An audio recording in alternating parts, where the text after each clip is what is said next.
which apparently shocked one or two of you. Have you ever heard that discussion before about the importance of, that is, as I've told you, I was not working on the arts 15 years ago, nor were most people in urban politics, urban policy, and so forth.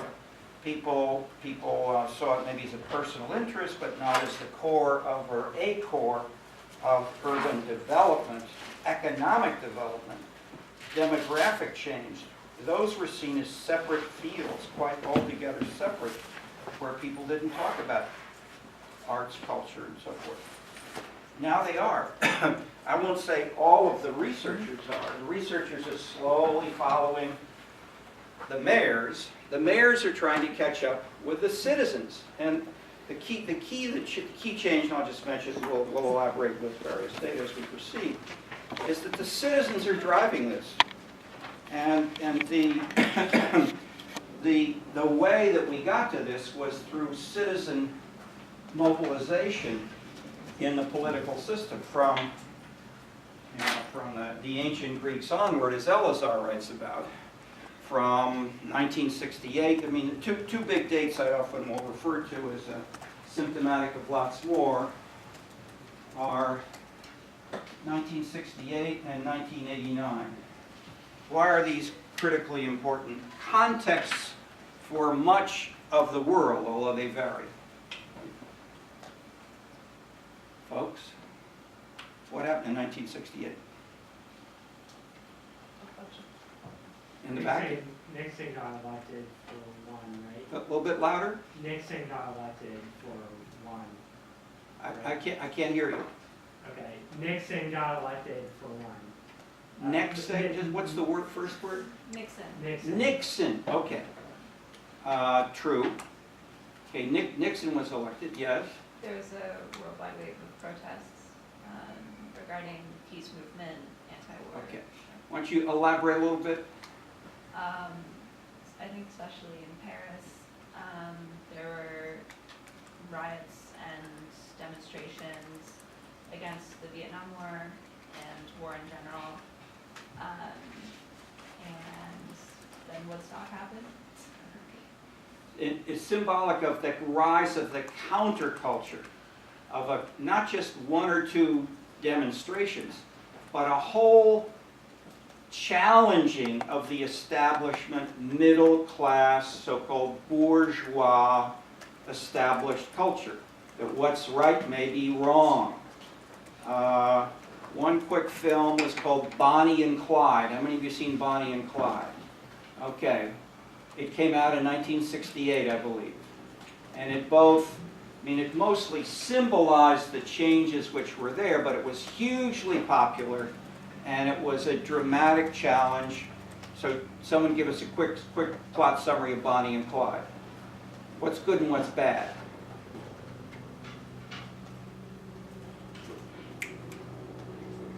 They're bank robbers. The hero and the heroine, Bonnie and Clyde, rob banks. Then they take off in their cars and they run away from the police, and they enjoy life for a few days and weeks. Okay, that's the end of the movie. Okay, so it's but bad is good and good is bad compared to the normal.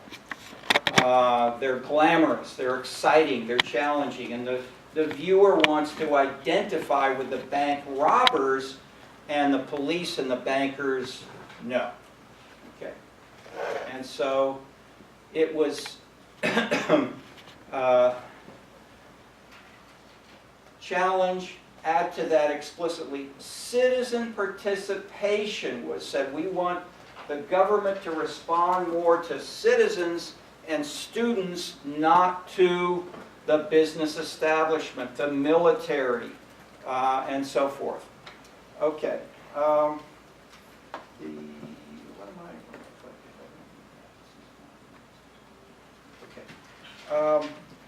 about 1989? Yes? The fall of the Berlin Wall. Exactly. Number one, the fall of the Berlin Wall, meaning in Moscow, the leaders had said, the wall can go, We will no longer have a Cold War. We will no longer have a wall dividing the West and the East, and we will become part of one global world. We will trade, we will have economic and political exchanges around the world, and we'll have competition for sure, but we're not saying we're going to destroy you, as you still hear in North Korea. I mean, that was more the language you heard before 1989.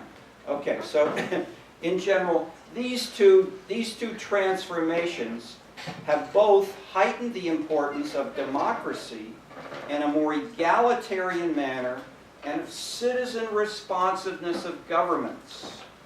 So you have, even in China, for instance, a massive changes toward markets, toward competition, towards cell phones. Where are all the iPhones made? Where Apple computers made? They're made in China.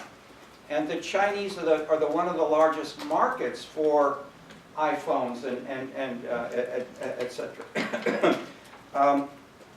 More important, these technical aspects permit and enhance the ability of the average citizen to complain to government officials and say that not only the potholes that are bad, but the post office was closed 2 hours early, irresponsibly. They didn't have stamps in the post office. They should have stamps there. And those kinds of specific questions about service delivery go up to higher levels. And China, from at least the anecdotal evidence we have, seems to be more responsive to citizen protest and communication in this way than, say, Taiwan, which is right next door. Jean Lin did a PhD with me. She was teaching assistant in a couple of courses. She's Taiwanese.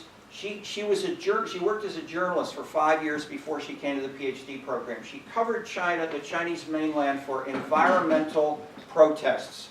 And then she did the same thing in Taiwan. So she compared how they were covered, how they were handled, who did what. And her basic interpretation was, in Taiwan, as in often in the West, you'd have a protest that would lead to a government hearing, say, what's wrong, should we change this, discussion, lots of media coverage, and no change.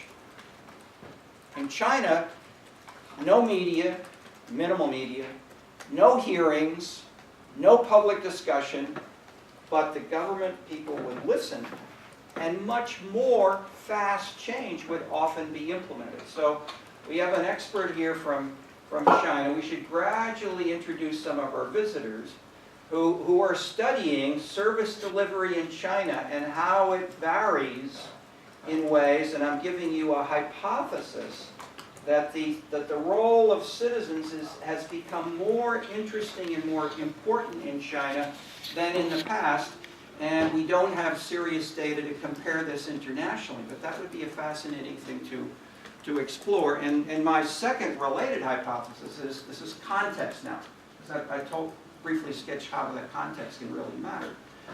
Because there are not general elections for the president of China, there's not that form of electoral democracy.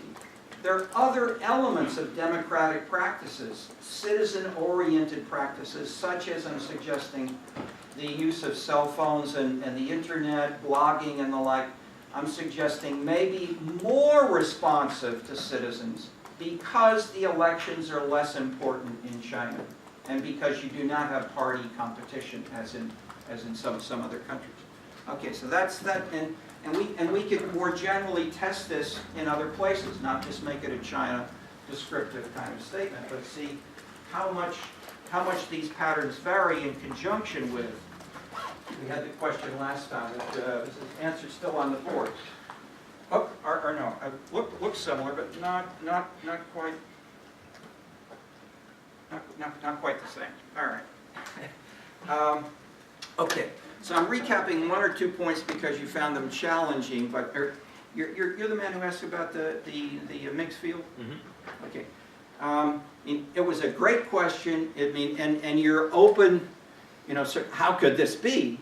Was great for the class. And any follow-up thoughts on that you want to bring in looking, that is, I said some things which challenged and I'm glad that you see, hey, this is challenging what seems to me obvious. It's challenging something I know about, airports and airport location. And then we can talk about it. Any quick follow-ups on last discussion? Not really, honestly. Anybody else want to have a quick follow up on let's say the role of that particular case as illustrative of the rise of sustainability, at least the symbolism, the environment, sustainability, parks, and shutting down of an airport in order to enhance the other, that kind of choice.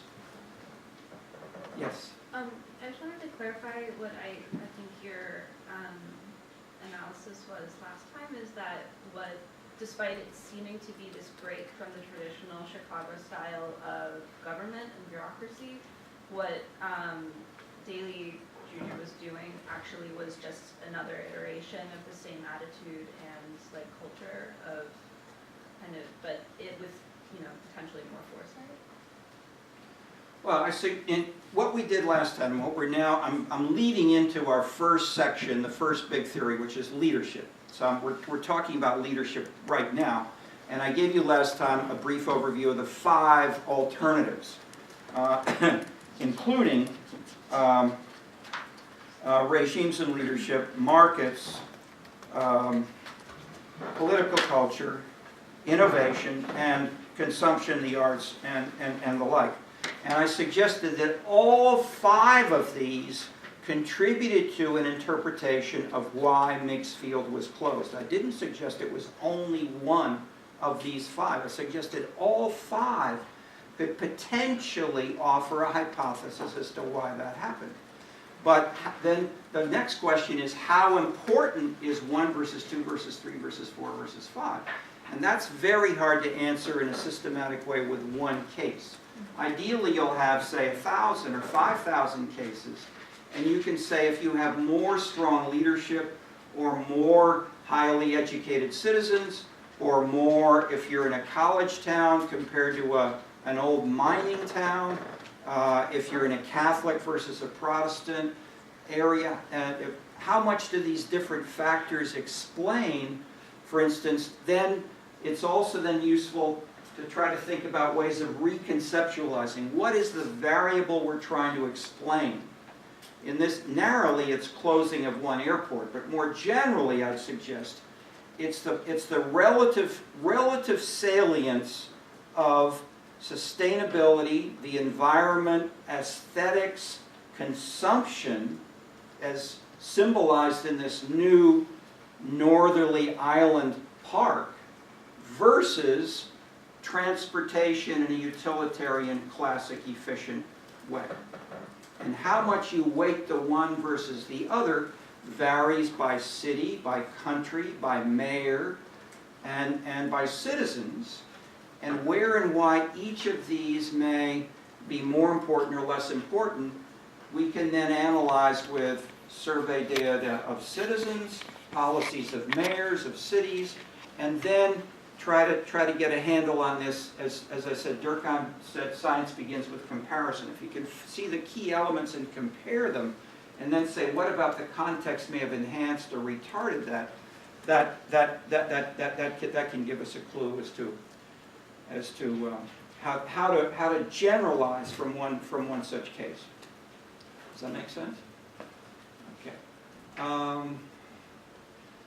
Anybody else have a reaction a little bit like that, either to this point, and especially as we want to talk a little more generally about leadership and how that is. We talk of Daley. Daley did this, but any other elaborations on any of that?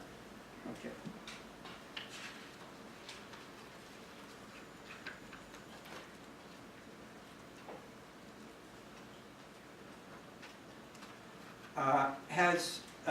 The books are ordered. Are they at the CTS bookstore? Have some of you gotten books? Anybody know? Okay. Okay, you know what the CTS book? Yes. Chris? Some of the books were in the non-course section yesterday. There are 2 books that were written by you that were available upstairs. The books on the syllabus weren't within the course.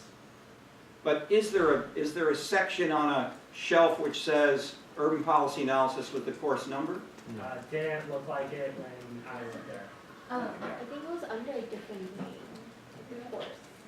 Because like, it had like Professor Clark, your name on the sheet, but the name of the course was different. How about that? Yeah, if you look up the course on like the University of Chicago bookstore website, it says that there aren't any materials registered, so maybe it was like just No, registered at a different title. The book should be at the CTS, Chicago Theological Seminary Bookstore, which is not the university bookstore over by, was it Ellis Avenue there?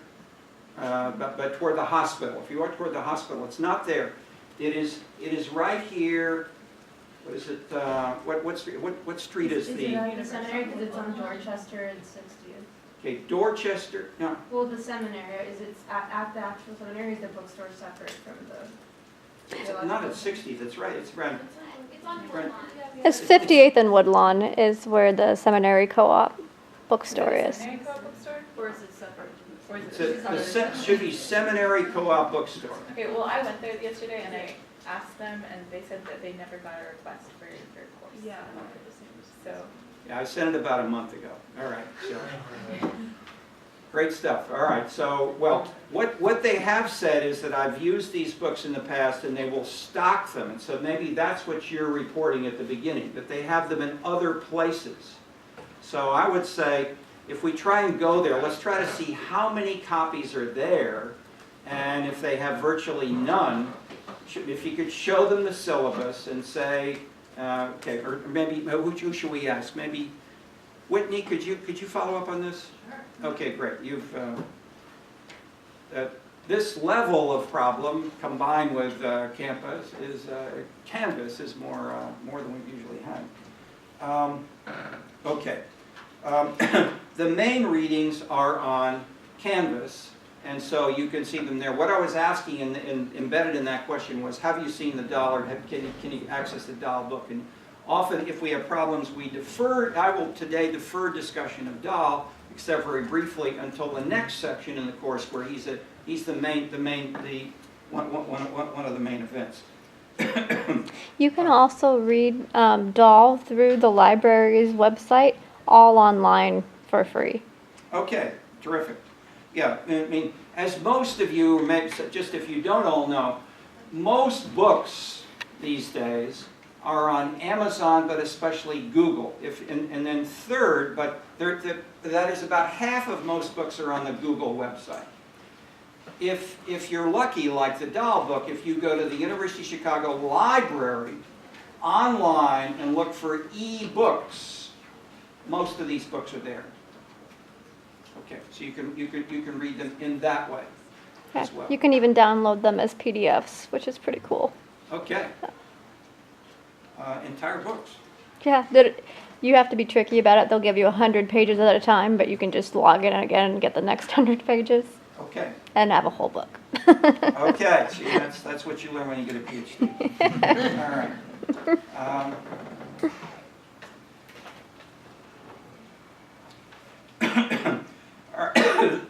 The main reading in this leadership section, or initial readings, by Judd and Parkinson. The introduction is useful as background, fits with what I'm saying here, about what are some major, bigger forces affecting cities over the last couple of decades, and how do these in turn shift everything we're talking about in the course. So we're talking broader context. In many countries, more national government fiscal aid was given to cities in the 60s and 70s. It increased in an effort to stimulate local economic development often, sometimes as part of a regional or national policy among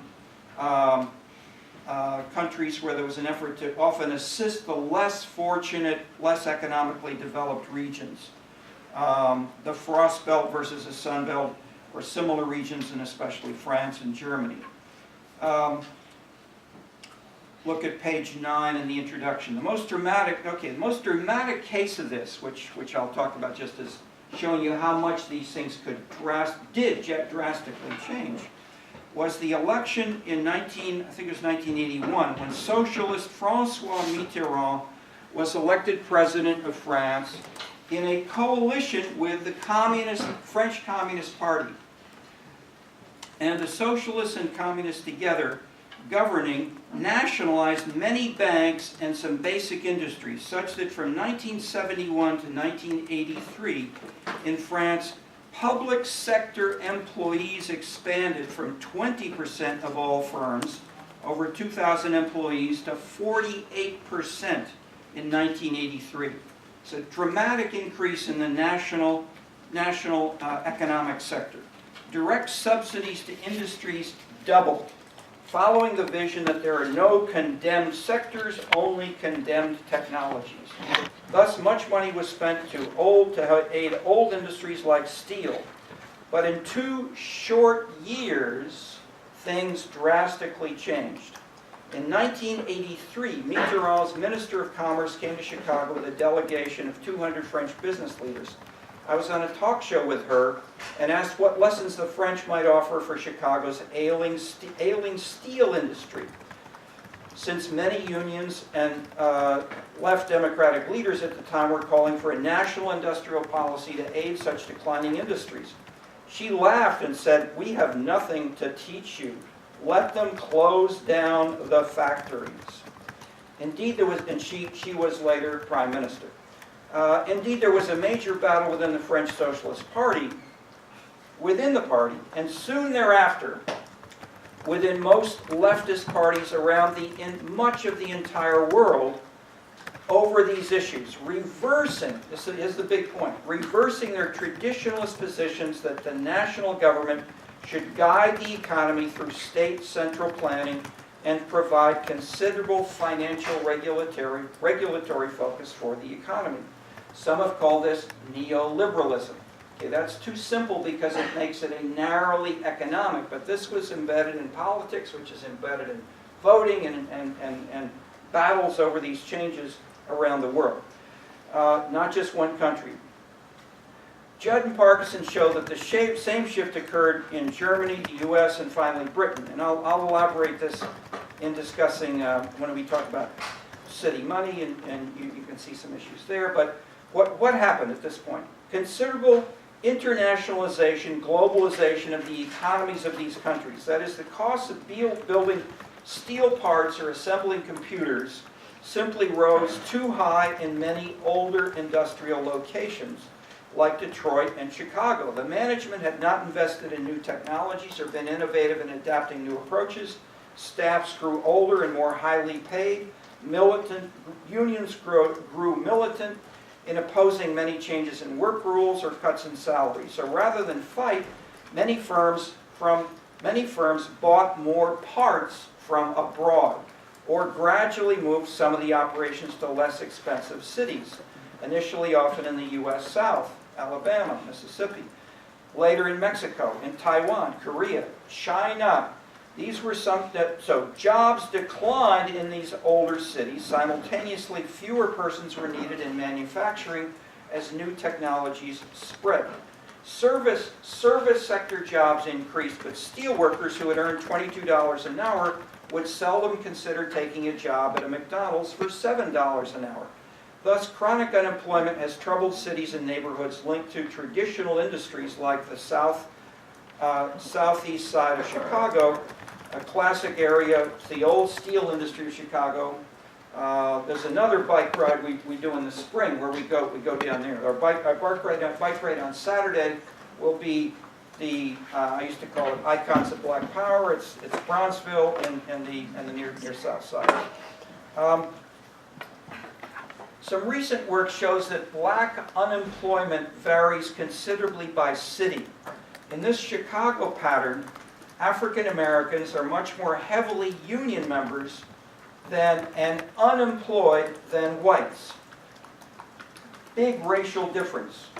However, in Los Angeles or Denver or Phoenix, there was never much traditional industry.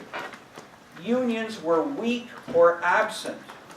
New industries employed in these newer cities have had very low unemployment rates, including blacks, compared to places like Chicago. So you have minimal differences in unemployment, and salary differences are much smaller. So in that way, this natural experiment of how different cities had a more industrial or a less industrial past and unions transformed the future and the rules of the game, the political culture of the bargaining situation. There are more extreme cases outside the U.S. Liverpool, England had few resources and too fundamental divisiveness. Baltimore had less attractive surroundings. That is, there's a...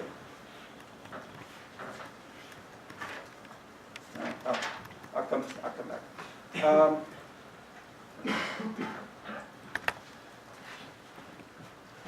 What these are useful is to go beyond the kind of label that we live in a neoliberal world, or that there's one interpretation about how cities and the economies and these things work.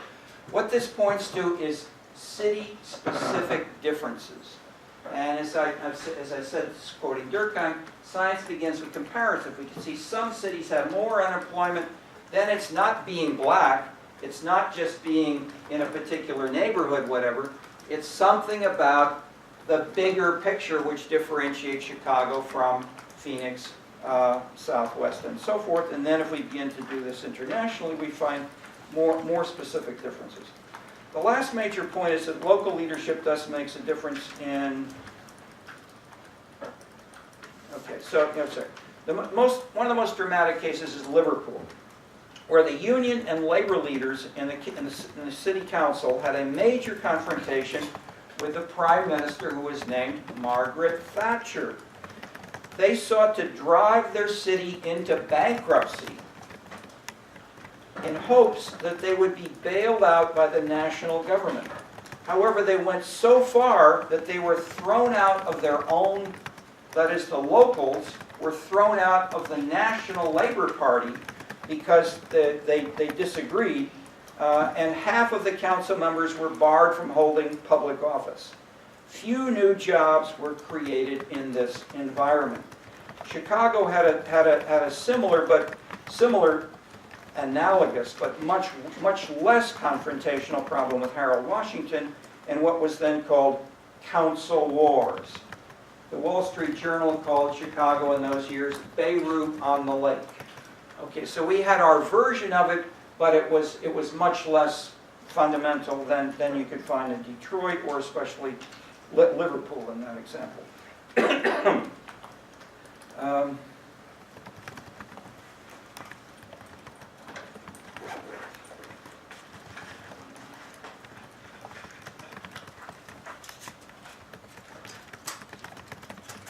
These confrontations in Chicago and Liverpool were in the 1980s between local left leaders and conservative national governments.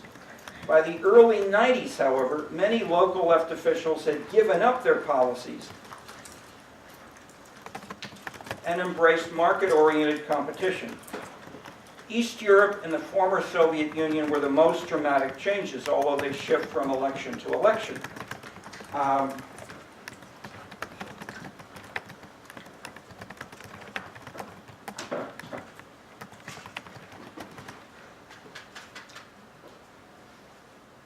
Okay, if that's at least, we're not trying to give you a systematic answer as to what happened or why in this account. What I'm sketching here is the magnitude of these changes, and that they were not equal. They were unevenly implemented, for instance, in France nationally, and then city by city within different French cities, and then varying as well, Germany, England, US, and so forth.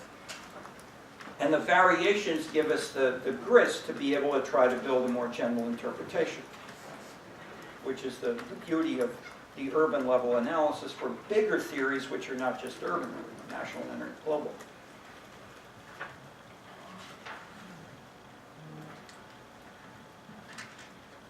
Let's turn briefly to the Stone book. As Clarence Stone was the most influential political scientist in formulating a perspective, a strong perspective, and for this section about leadership, which he called regime. His case study was of Atlanta, which was the same city which was utilized by Floyd Hunter in 1953 in the book which gave this field, the subfield, its name, Community Power Structure. And Hunter had said, the leadership is dominated by business. And Stone continued that same interpretation of Atlanta. But rather than describing what Hunter did, he had a looser, more fragmented kind of pattern, led by the large business organizations, often not necessarily in any way cohesively or always, but often. And they were opposed by many of the smaller businesses, black and white, that were less ready for big change. But the big business leaders thought big and made huge plans, massive changes in land use, major closings of homes and firms, and movements of populations to public housing. Highly risky policies, but only possible as they had the cohesion. Remember this argument for the future. They had the cohesion within their organization to do this. I mentioned last time briefly that Daniel Elazar stressed the South and the hierarchy pattern of the American South in contrast to New England or the Middle Atlantic area. And these elements are described and illustrated, in a sense, in the case study of Stone. But Stone does not say this is problems? Yes, Okay. battery dead. Okay, all right, so we have Sorry. audio and we have another video which may be working and a possible backup. Okay. But it was working so far. All right. Elements of hierarchy. A strong anti-union stance. There was a strike by AFSCME under Maynard Jackson, which led to massive ads in newspapers, radio, and he took it in stride, probably gaining in citizen support, as citizens generally were seen as against unions in much of the South and especially in Atlanta. Second, a strong commitment to full throttle development with minimal strings like, quote, linkage or job creation or minority hiring, as was centrally stressed in places like San Francisco or New York or Chicago under Harold Washington. Third, sales tax providing major revenues for mass transit, which were seen by some outside interpreters as regressive.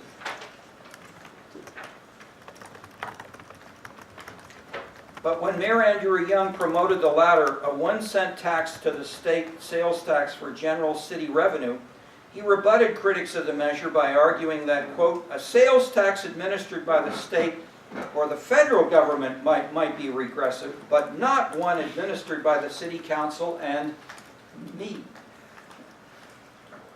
Not only did we head off a property tax revolt, but we'll deliver more services to the poor. Only liberal ideologues can call that regressive. Okay.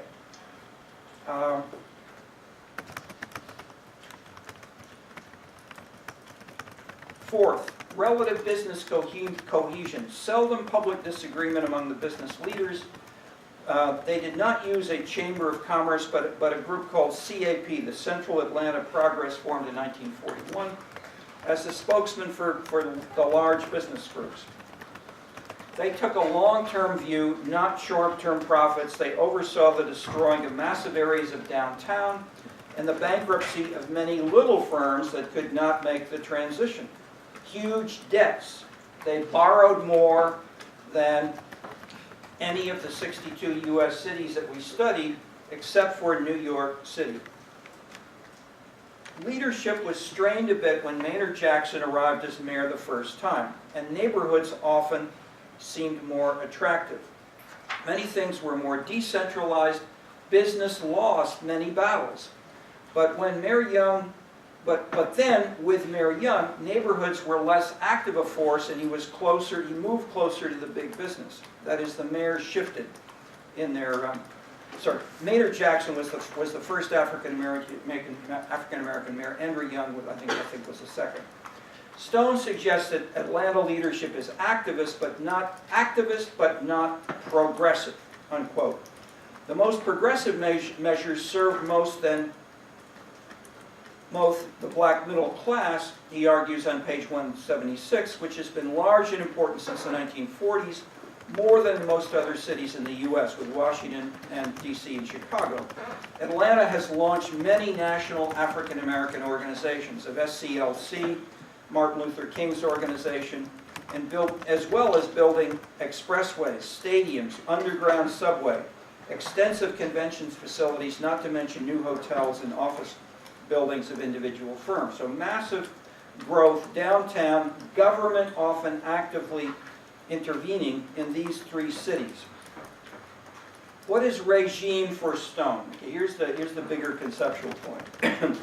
In some definitions, it's close to the general idea of leadership, general and broad. In others, he stresses a tilt to business, second dimension, business. Business leaders in coalition with government, yet with business in the lead.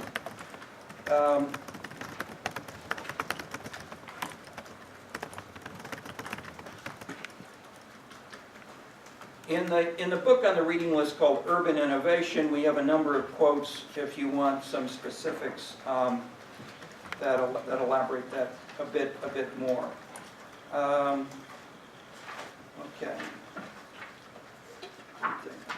I'll talk about city money, but let me pause here for a minute if you have any questions or comments. As I'm covering that, as I'm starting with the classic, simpler, stronger argument of leadership, and I'm using these two major readings and stressing business as they have, and then how it gradually opened up a little bit. Yes? Sorry, when you're talking about 100 Stone, you were saying that like they're talking about how there's cohesion with the organization too, and then I missed like the first part of that. You have individual businesses like Coca-Cola in Atlanta. The several individual businesses come together and they support the, it's called Central Atlanta Progress, this business organization. And the leader, the executive director of Central Atlanta Progress would go around the country or say, especially come to Washington, New York, deal with the banks and hearings, try to increase the debt of the city and so forth. I was in a number of hearings with them in those years as we brought out the book City Money, where we had debt rankings and so forth of Atlanta. And he would articulate how the city government needs to have this kind of support, and please buy the debt at a low price.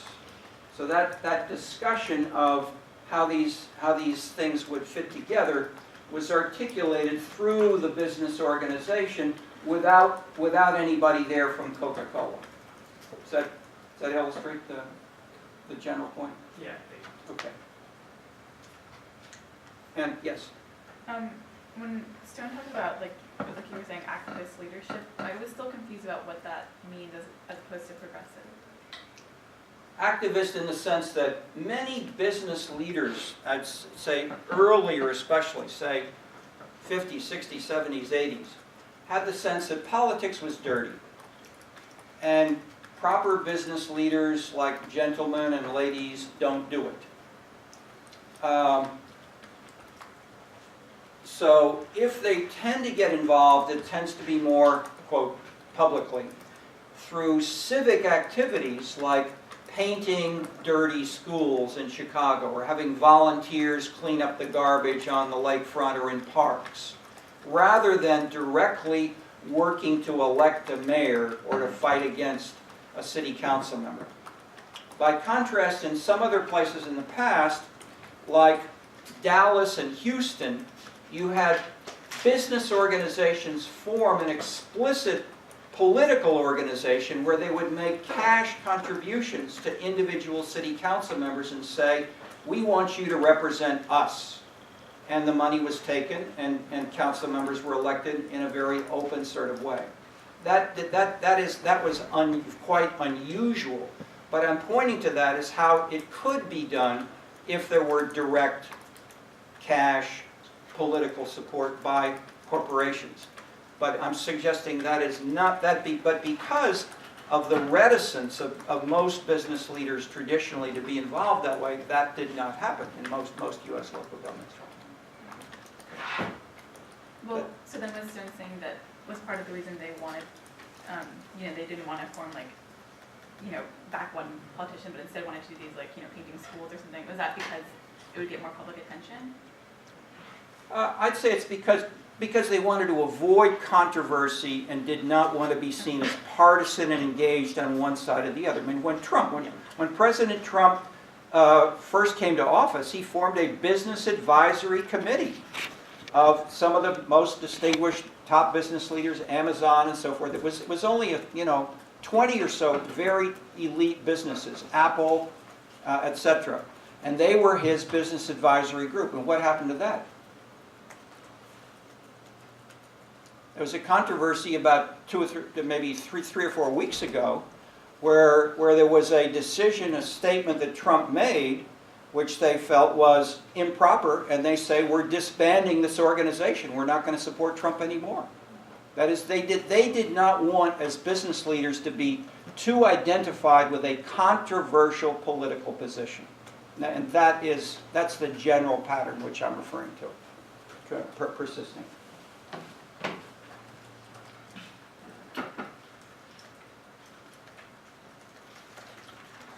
Okay, the big news, we'll go back and forth on this, is that, find the right thing here. I was at meetings with Clarence Stone and his collaborators for, I don't know how many years, 20 years, something like that, arguing, saying, are you sure? I mean, what's your evidence? And then how much is this, most important, how generalizable can you be from Atlanta to other places like New Haven, which we'll read about when we get the Dahl book, or other places? And aren't there, point one. Point two, aren't there variations? Don't cities differ in the degree of business importance or political importance or union importance or whatever? And the general answer of the Stone people was, we don't care about trying to generalize. We know our individual cases well. And basically, we're right. There was even, just a quick in parenthesis, there was one meeting in Washington, the American Political Science Association, where there was a room filled with experts on urban politics from around the country, had a panel on the state of the art and where is the field of urban politics going. We have these almost every year for 20 years. Clarence Stone was often there, and then people would argue back and forth on these different issues. And one guy said, I have left the field of urban politics and within political science because I want to be a political scientist, not like you people here. You are doing ideology. You're only showing people where your hearts are. You're not showing any science. And you need to be more systematic and coherent, or other people will leave this field as well. What was the answer? The other people in the panel said, what's wrong with being ideological? And we don't care about being scientific. Okay. All right. 10 years or so after that, I was on another panel like this with Clarence Stone, and here is what he said in his paper, which is now available.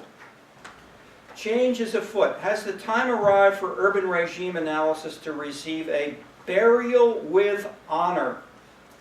Much urban research, including my own, Stone, has centered on the large agenda-setting convergence of power that occupied center stage in the era of redevelopment. This is the politics of Dahl's executive-centered coalition, the growth machine of Logan and Molich, Peterson's developmental politics, Feinstein, and other multi-city studies of the political economy of urban redevelopment, my own work on Atlanta's biracial coalition, and much more. As interesting and contradictory as these various analyses might be, they don't fit the contemporary world of city politics very well.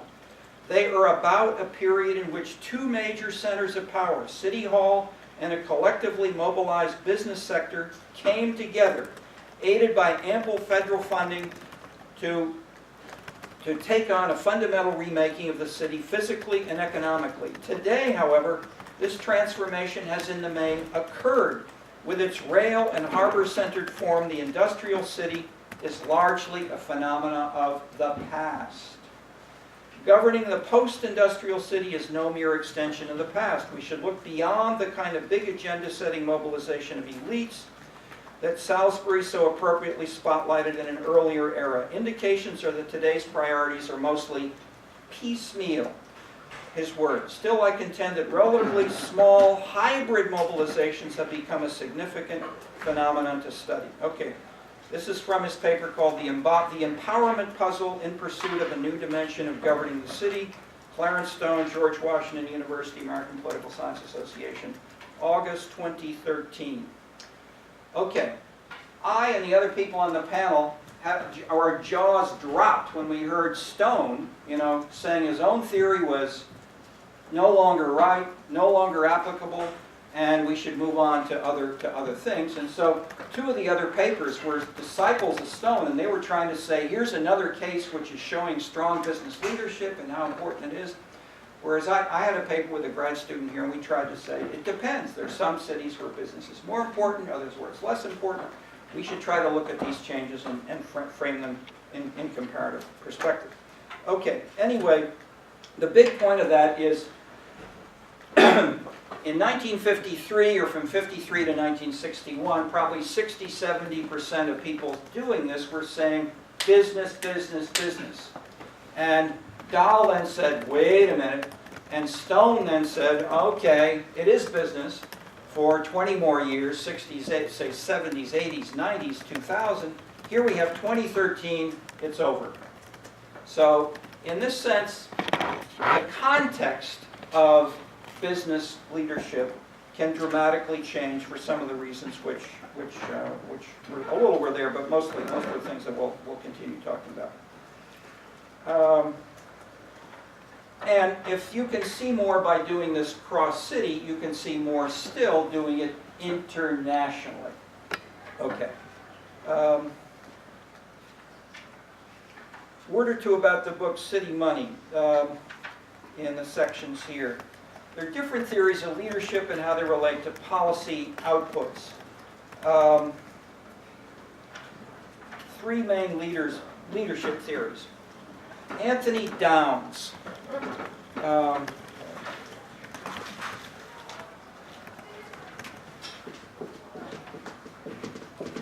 Economist here for a while. Brookings Institution. Active in a most important in his more theoretical book called An Economic Theory of Democracy. It's one of the strongest, most powerful